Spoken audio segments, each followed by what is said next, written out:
Strawweight fight here. Polyana Viana coming in at plus 140 against Iasmin Lucindo, sitting at minus 170. Over under 2.5 rounds, minus 180 for the over, plus 150 for the under. Lucindo, 21 years of age. She started her professional career very, very young. I believe it was 14 or 15 years old. So she's got a good amount of experience for a 21-year-old, but she's coming in here against Polyana Viana, who is 31 years old, and she's had more UFC experience than Lucindo, and 3-2 in her last 5. She's coming off a big first-round knockout win, which was one of her few knockouts in her career. 47 seconds into the first round, she takes out Jinyu Fry and kind of flatlines her, which was wild to see because we haven't really seen that from Polyana Viana much. She's known for her submission game. She's got 8 submissions on her record, 7 in the first round. She got 5 TKOs in the first round, and all of her wins come by finish. So she is a pure finisher. Lucindo, very solid striking on the feet. We saw her against Iasmin Haraguay. She looked pretty good. She stood in there with her. Next fight out, she completely demolishes Brogan Walker, who probably won't be in the UFC much longer, honestly. But Lucindo is young, and she looks like a good prospect. The only problem I see here is she's lost by sub 3 times, and Polyana Viana has got some pretty damn good submissions. I think on the feet, Lucindo has a good edge with the volume and the speed.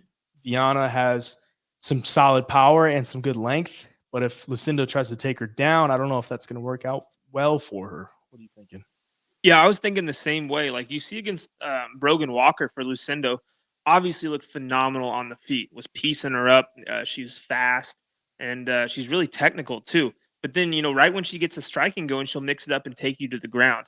And I think, there's a chance with Polyana Viana's last fight, that was a clean TKO. I mean, she dropped Jinyu Fry, and I was impressed by it because you're normally seeing her, go for the arm bars and getting the fight to the ground and that things of that sort. So if Lucindo comes in here and starts touching her up, or sorry, the other way, sorry.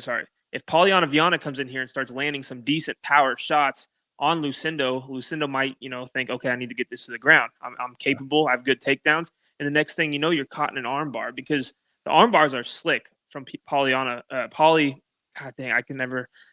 Too many Anas on this. Polyana Viana, when she does get the armbar in, it's usually fast. She's sneaky with it. And like I said, she's got 8 submissions on her record. So you have to watch out for her on the ground. It's kind of a resurgence from her too. She had the 3 losses in a row to Veronica Hardy, Hannah Cyphers, JJ Aldrich, and then goes on a little win streak for Emily Whitmire and Mallory Martin. Loses to Tabitha Ricci, which is understandable because Tabitha is a beast, and then gets the KO against Jinyu Fry. So I think it's a pretty even fight for a lot of factors. Like on the feet, speed, technicalities, and volume, probably Iasmin Lucindo. But if this thing hits the mat, Polyana Viana off her back is super, super dangerous. And it's women's MMA, so it's hard not to want to take a shot at the dog here, especially one that just showed she's more than submissions in her last fight. So for the pick, I think Lucindo's good enough to get this thing done, keep it where she wants to. But it's dicey, man. As far as betting goes, I'm going to wait a little bit. My pick's going to be Iasmin Lucindo. But looking at her record, she's been subbed twice, so it's a dicey one for women's MMA. Yeah, I think you might honestly be better taking it live. If you like the Lucindo side, take it live after round 1 because Viana, all of her wins have come in the first round other than 1. So, I mean, she's going to be most dangerous in the first round. Obviously, if you're dry, you're going to get more submissions when you're dry. That's kind of her MO. So if you like the Lucindo side, I would honestly maybe wait till after round 1 and take it live. For the sake of the show, I'm going to go with the dog, Polyana Viana, though.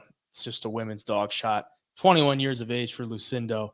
I think she goes in here, I don't know, maybe a little bit overconfident or just not with a great game plan.